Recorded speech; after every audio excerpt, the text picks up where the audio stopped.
The chandelier is a galaxy of cut glass stars, showering the ballroom in cold, merciless light.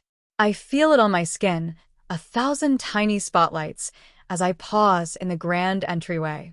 The air is thick with the scent of expensive perfume and roasted duck, a low hum of self-important conversation filling the space. My heels sink a fraction of an inch into the plush crimson carpet. Each step is a deliberate, silent declaration. I am here. From my vantage point, I can see him. Mark. My husband. He's standing near the towering ice sculpture of a swan, a champagne flute in one hand, the other resting with confident familiarity on the small of a woman's back. A woman in a glittering emerald dress that clings to her like a second skin. Clara.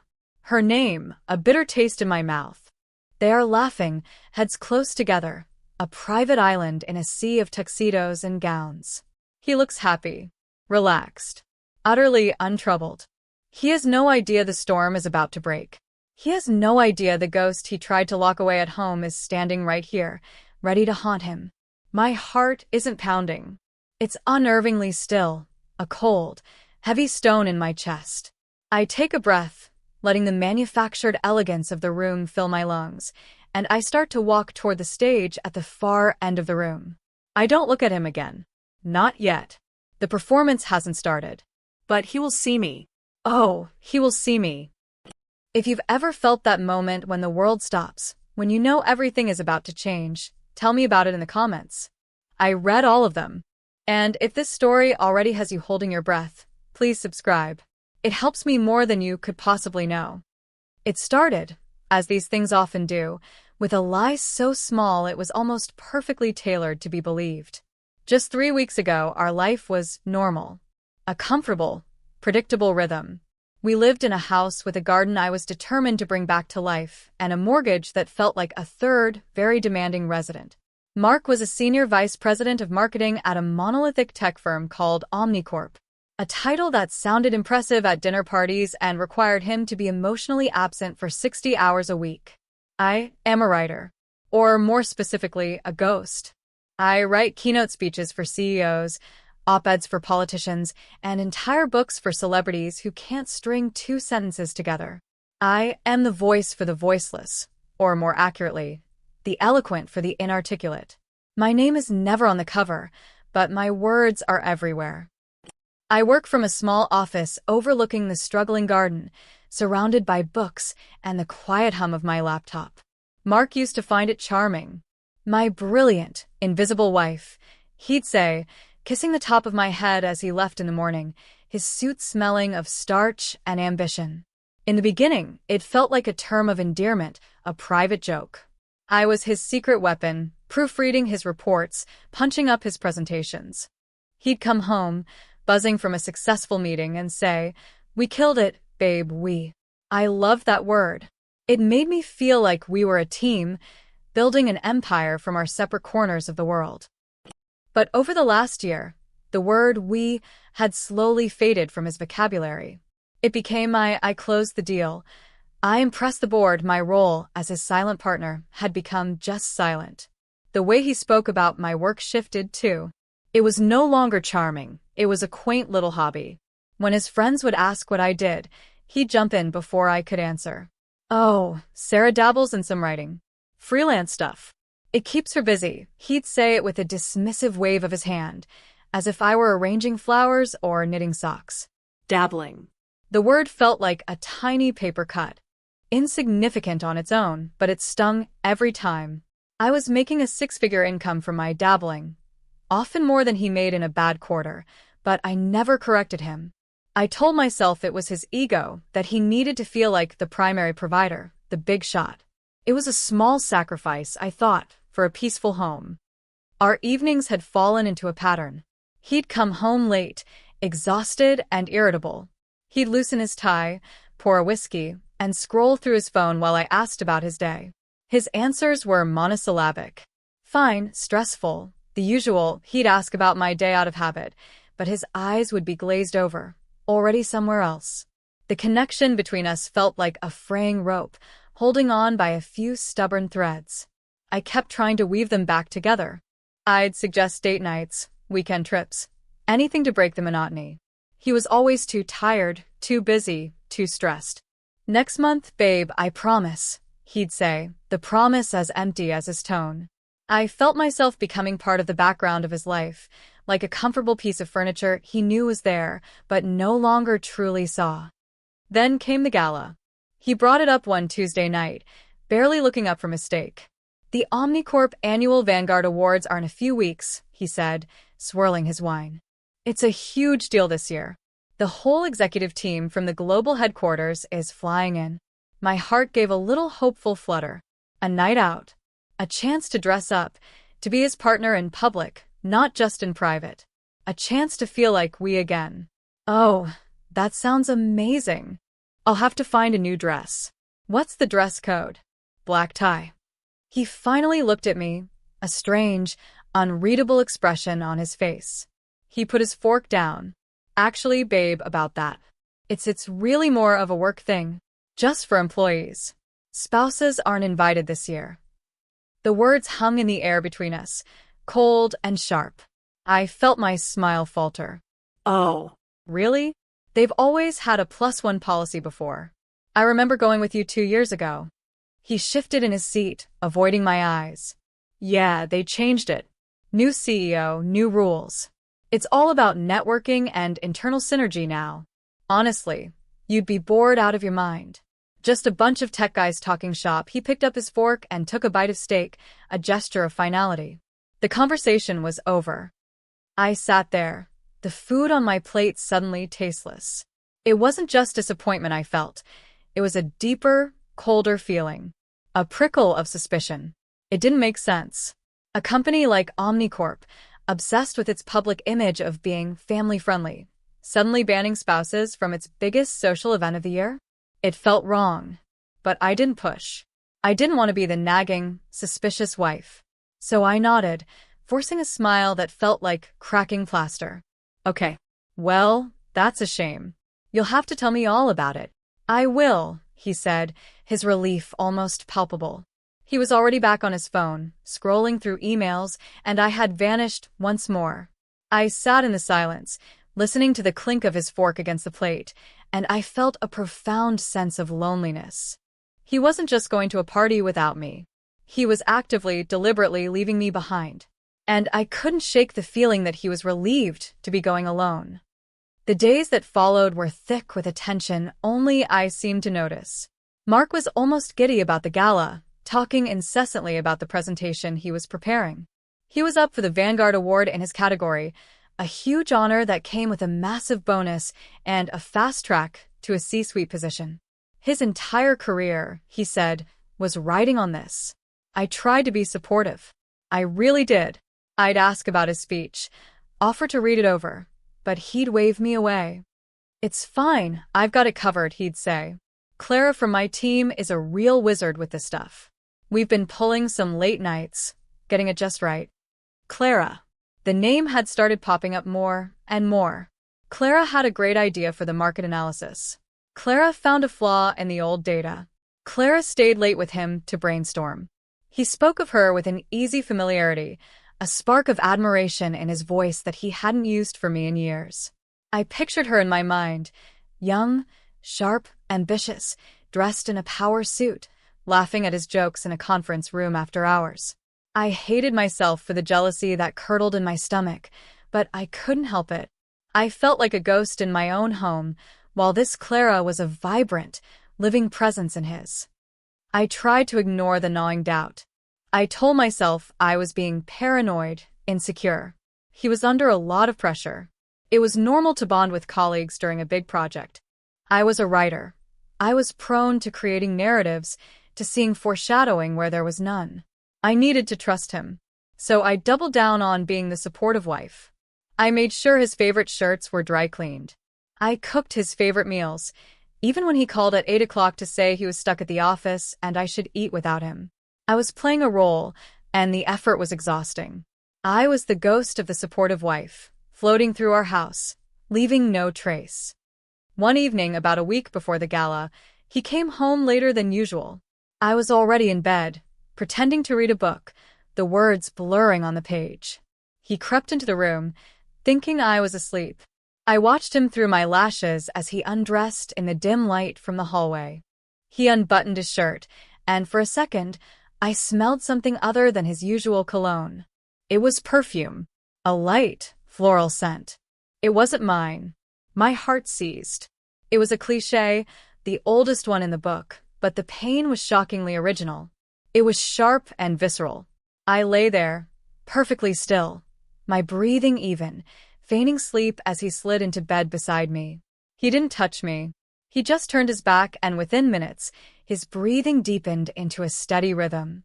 I stayed awake for hours, staring at the ceiling, the ghost of that perfume haunting the darkness. The next morning, I said nothing. What could I say? Your shirt smells like another woman? He would deny it. He would call me crazy, jealous, insecure. He would turn it around and make it my fault. I had seen him do it before in smaller arguments. He was a master of emotional deflection. A confrontation without concrete proof would be a disaster, and I had nothing but a faint scent and a deep, gut-wrenching feeling that I was being played for a fool. The feeling of powerlessness was suffocating. I felt trapped inside my own life, a silent observer of its slow-motion demolition. I started to look for proof, and I hated myself for it. I felt shabby and small, checking his phone when he was in the shower. His screen was locked. Of course it was. I looked through his credit card statements online. Dinners for two at expensive restaurants I hadn't been to, charges for cocktails at downtown bars on nights he was supposedly working late. The evidence was circumstantial, but it was building a story, a narrative I didn't want to read. Each discovery was another brick in the wall growing between us. I stopped asking about his day. I stopped making his favorite meals. The warmth in our house evaporated, replaced by a polite, chilly distance. We were two strangers cohabiting, the silence between us screaming with all the things we weren't saying. He didn't seem to notice the change. Or if he did, he was relieved by it. He was entirely consumed by the upcoming gala. He bought a new tuxedo, a sleek, tailored brioni that cost more than our first car. He stood in front of the mirror, adjusting the bow tie, a smug, self-satisfied smile on his face. "How do I look?" he asked, turning to me. I looked at him, really looked at him, and I felt a profound sense of detachment. I saw a man I barely recognized, a handsome stranger dressed for a life that didn't include me. "You look like $1,000,000, I said, my voice flat. He beamed, missing the irony completely. That's the idea. Got to look the part to get the part. He was so wrapped up in his own ambition, his own narrative, that he was blind to everything else. He was the hero of his own story, and I was, at best, a footnote in an early chapter he was eager to finish. The night of the gala, the house was quiet. He spent an hour getting ready, whistling in the shower, blasting his pump-up playlist from the speakers in our bedroom.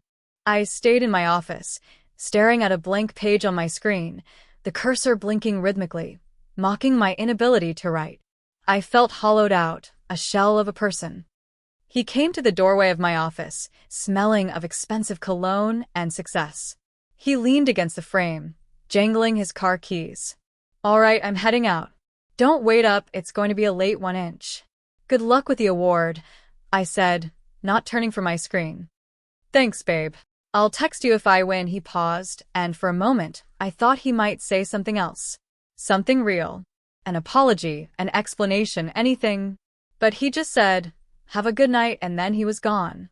The sound of his car pulling out of the driveway was the sound of a final door closing. I sat there in the silence, the blinking cursor my only company. The deep, aching despair I'd been holding at bay finally washed over me. This was it. This was the end, wasn't it? A quiet, pathetic fizzle.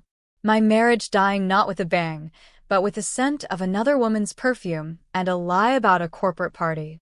I let myself cry then, silent, angry tears tracking down my face.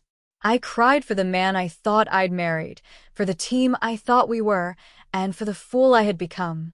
After about an hour of sitting in the dark, marinating in my own misery, I did what I always do when I feel lost. I opened my laptop and started to work. Work was my sanctuary, The one place where I had control, where my voice mattered, even if it was hidden behind someone else's name. I scrolled through my emails, deleting junk, archiving old projects, clearing the digital clutter as if I could clear the clutter in my own head. And then I saw it. An email that had come in 3 days ago, buried under a pile of spam. The subject line was, "Urgent query. Keynote speaker for the annual Vanguard Awards." My breath caught in my throat. I clicked it open, my hand trembling slightly. It was from the event director of the National Technology Leadership Forum, a prestigious industry organization. I knew of them. I'd even ghostwritten articles for members before. The email was polite, professional, and desperate. Their scheduled keynote speaker, a famous tech billionaire, had come down with a severe case of pneumonia and had to cancel. The gala was in 3 days. They were in a bind. Someone on their board had read a recent long-form article I'd published under my own name in a major business journal.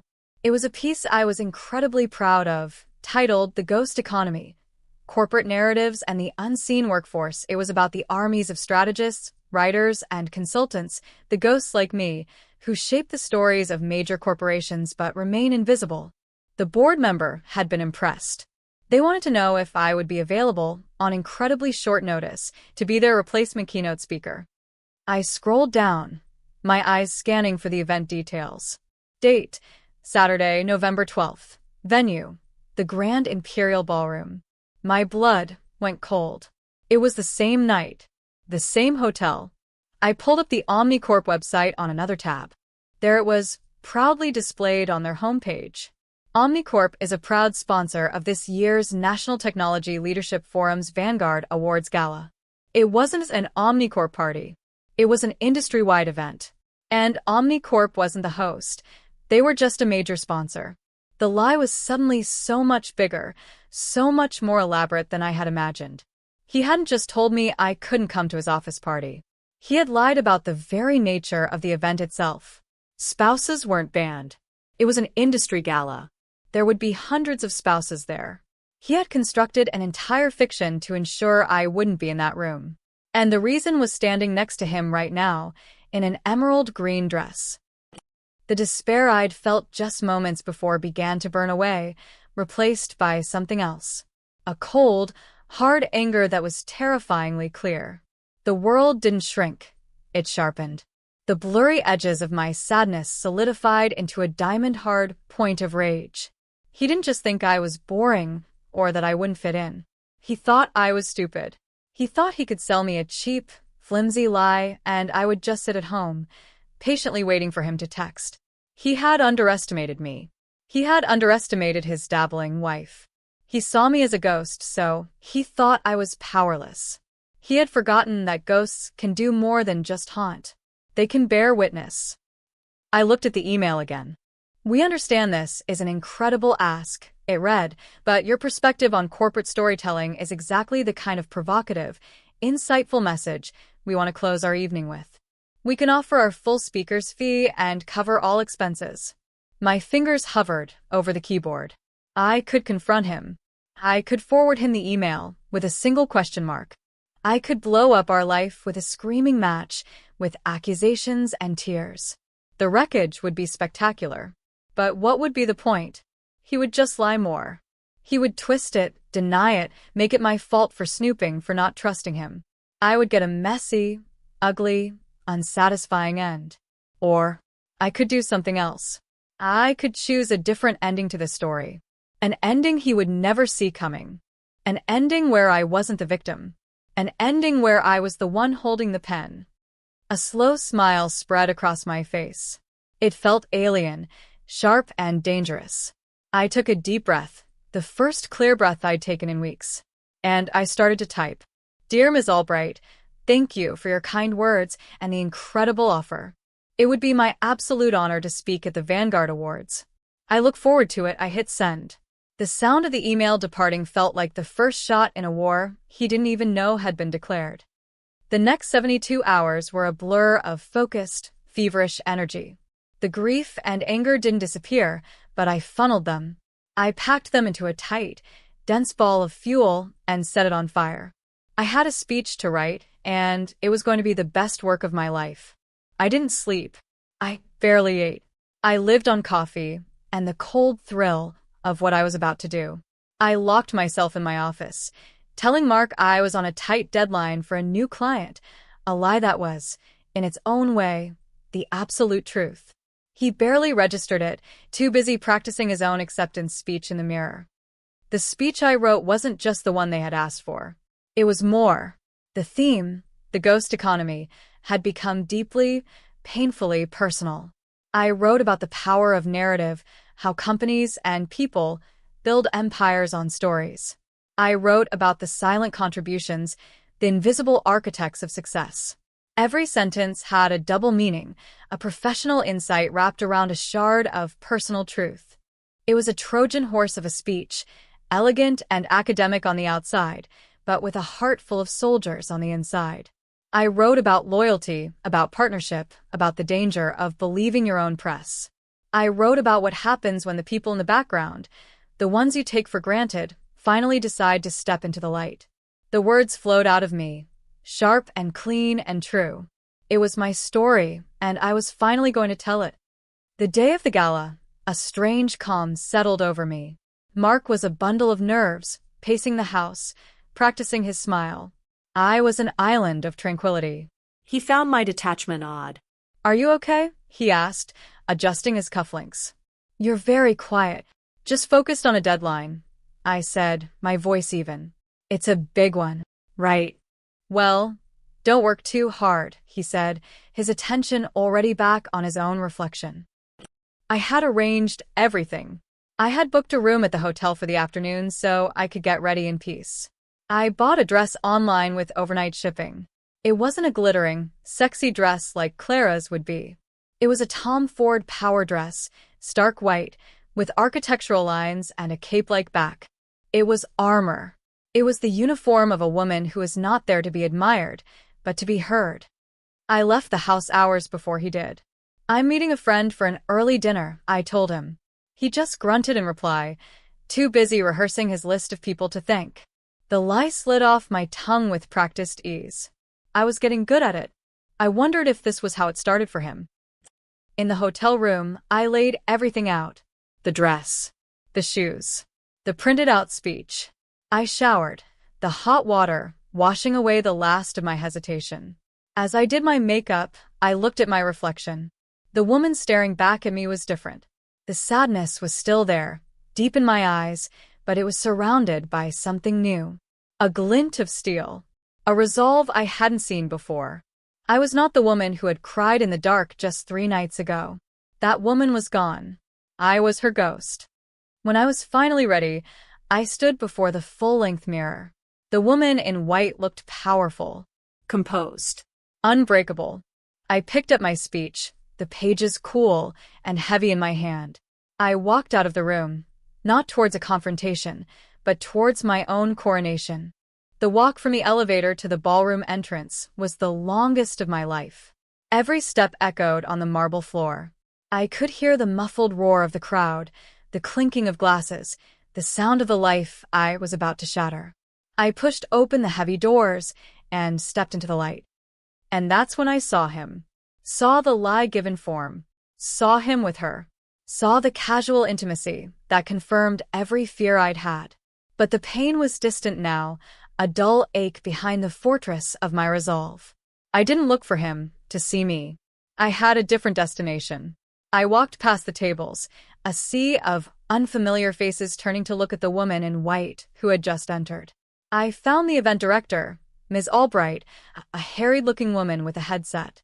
She saw me and her face flooded with relief. "Sarah, thank God you're here. You look incredible. Are you ready? You're on right after the awards are presented." "I'm ready," I said, my voice betraying none of the turmoil inside. She led me to a small table reserved for speakers, right by the stage. It was in the direct sight line of at least half the room, yet it was also tucked away, a place of waiting. I sat down, my back to the crowd. I didn't want him to see me yet. The timing had to be perfect. I wanted him to be at his peak, at his most triumphant, before the fall. I sipped my water and listened as the CEO of the forum took the stage to begin the awards ceremony. They announced the nominees for Marketing Innovation. Mark's name was called. The camera panned to our table, his table, and I could see him on the large screens flanking the stage. He was smiling, preening. He squeezed Clara's hand, which was resting on his thigh under the table. The camera angle was just right. The whole room could see it. A wave of nausea hit me, but I pushed it down. This was not the time for weakness.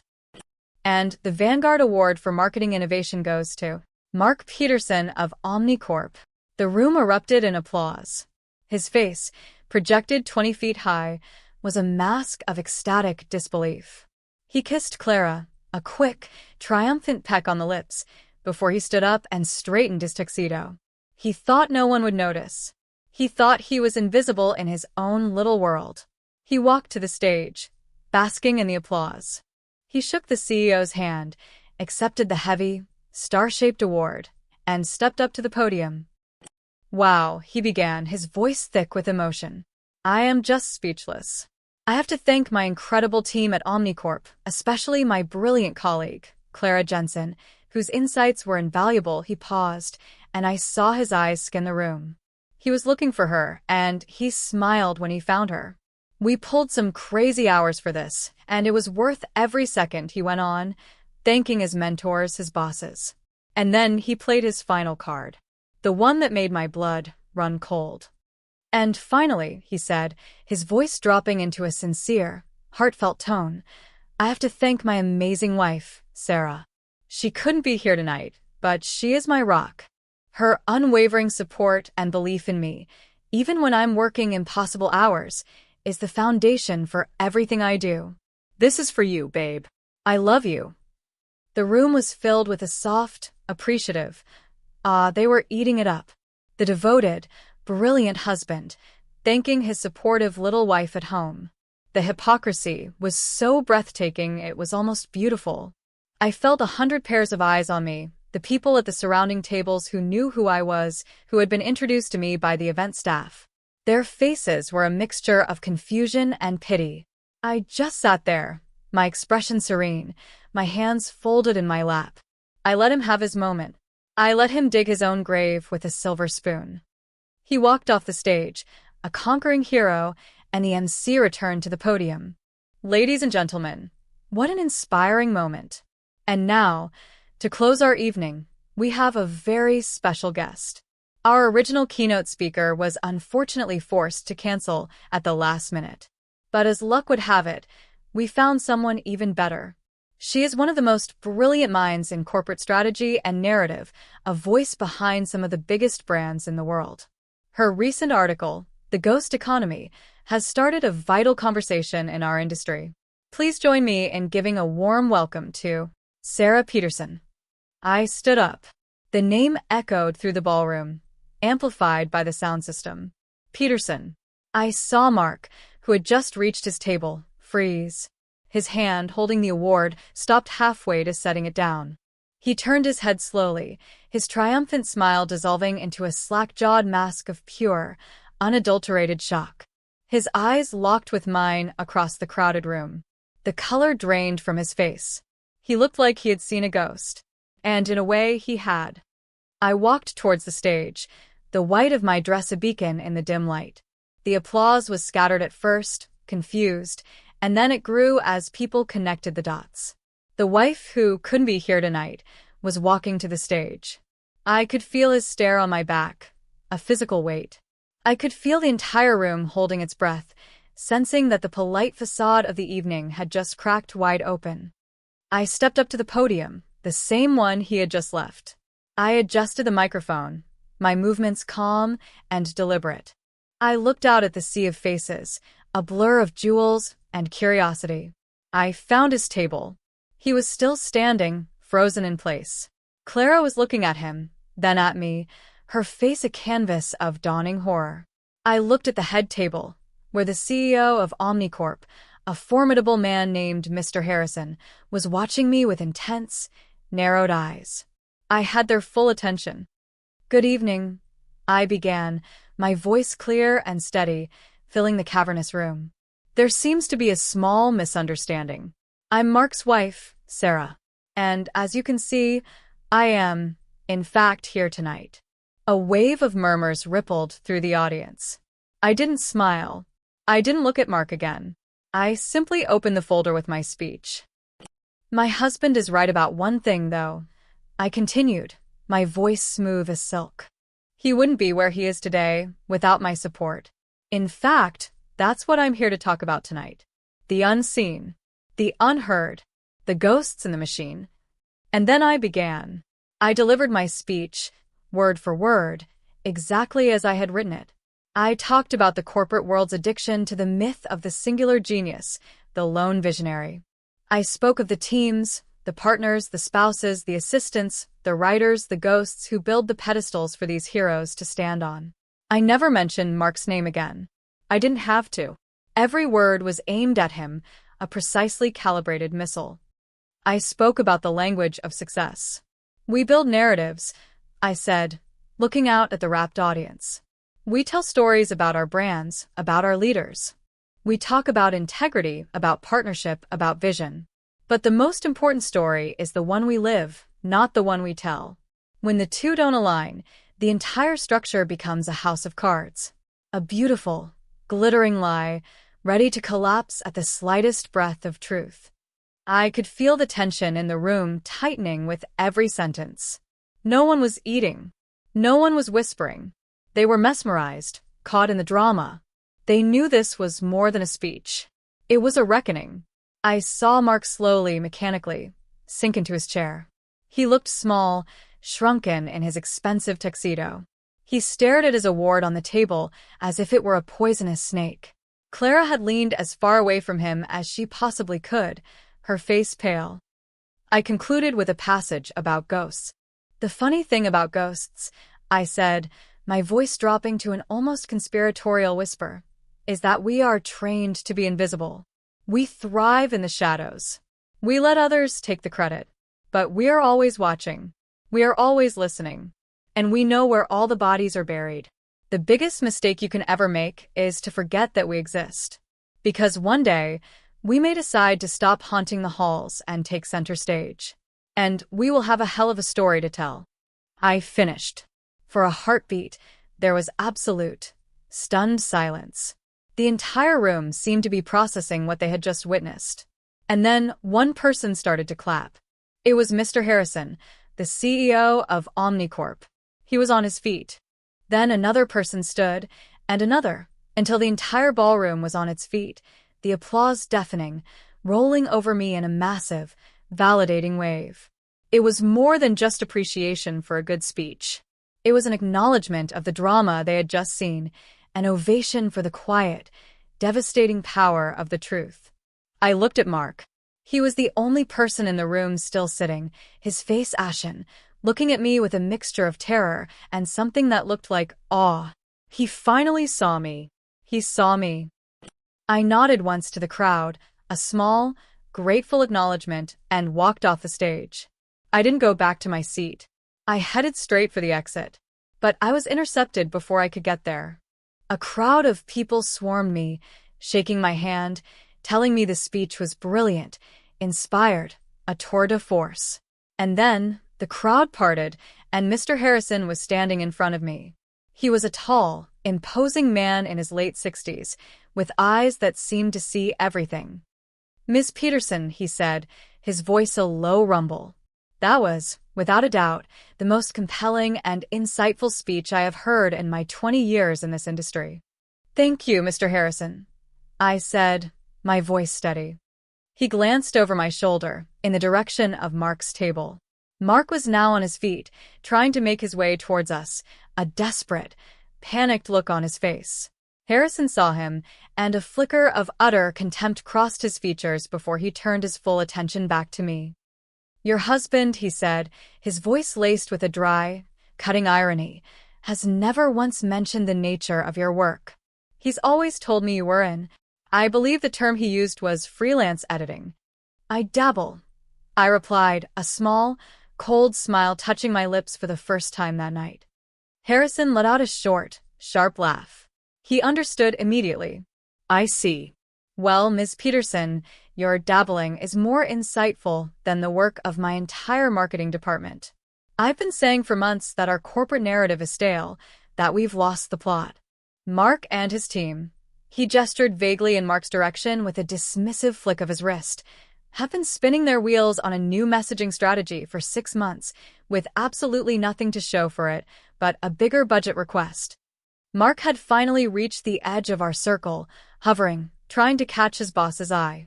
"Sir," he started, his voice strained. "Mr. Harrison?" Harrison ignored him completely, his eyes locked on mine. The public snub was brutal and absolute. He was erasing Mark from the conversation. "What you set up there," Harrison continued, "about the disconnect between the story you tell and the life you live, that's our problem at Omnicorp. And I believe you are the person to fix it. I want to hire you. Not as a ghost, but as our lead communications consultant. I want you to come in, audit our entire messaging platform, and rebuild it from the ground up. Name your price. I'll double it." The offer hung in the air, a stunning, life-altering bombshell. It was the kind of contract that would redefine my career, a 7-figure deal that would put me at the very top of my field. It was everything I had ever worked for, handed to me on a silver platter. And it was happening right in front of my husband, the man who had tried to sideline me, to make me invisible. He had wanted the spotlight, and in his desperate attempt to keep it for himself, he had inadvertently aimed it directly at me, revealing not only his own lies but his professional incompetence in the process. He didn't just lose, he had personally orchestrated his own demise. I could hear Mark make a small, choked sound behind me. It was the sound of a man watching his entire world, personal and professional, go up in flames. He had walked into this gala hoping to secure his future. Now he was watching his wife be offered the very job his team had failed at by the boss he had just tried to impress. The beautiful, star-shaped award he was still clutching suddenly looked like a pathetic toy. I looked at Mr. Harrison, at his intelligent, calculating eyes. He wasn't just offering me a job. He was making a statement. He was a man who valued truth and power, and he had just seen both in me. I extended my hand. "Mr. Harrison," I said, my voice ringing with a clarity I hadn't felt in years. "I accept." We shook on it, a firm, binding gesture. I didn't look back at Mark. I didn't need to. I had said everything I needed to say on that stage. I turned and walked away from the circle of people, away from my husband, away from the wreckage of my marriage, and out the grand doors of the ballroom into the cool night air. I was free. The drive home was silent, the city lights blurring past my window in streaks of red and gold. I didn't cry. I felt strangely, unnervingly calm. The rage had burned itself out, leaving behind a clean, quiet space. When I walked into our house, it felt like a foreign country. The photos on the mantelpiece, of our wedding, of vacations, of a smiling couple I no longer recognized, felt like artifacts from another life. I walked upstairs to our bedroom and pulled a suitcase from the top of the closet. I packed methodically. Clothes, books, my laptop. The essentials. I didn't take anything that felt like it belonged to us. He came home 2 hours later. I was sitting in the living room in the dark, my suitcase by the door, when he walked in. He flicked on the light, and we blinked at each other like strangers caught in a sudden glare. He looked utterly defeated. His bow tie was undone, his jacket was slung over his arm, and he was still holding that stupid award, his knuckles white. "Sarah," he whispered. His voice was hoarse. "Mark," I said, my tone even. He just stood there, staring at me, then at the suitcase. What are you doing?" "I'm leaving," I said simply. There was nothing else to say. "We can talk about this," he pleaded, taking a step towards me. "I can explain. It's not what it looks like." I almost laughed. The sheer, audacious weakness of that line. The last refuge of a man with no more lies to tell. "It's exactly what it looks like, Mark," I said, my voice soft but unyielding. "It looks like the end. You didn't want me in your life, so you wrote me out. You just weren't expecting me to show up and edit the script." He flinched, the words hitting their mark. "I'm sorry," he said, the words sounding hollow, inadequate. I messed up. I was afraid.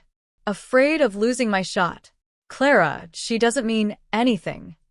It doesn't matter if she means anything, Mark. What matters is that you lied. You built this elaborate, pathetic lie because you thought I was small. Because you needed me to be small so you could feel big. You didn't just cheat on me.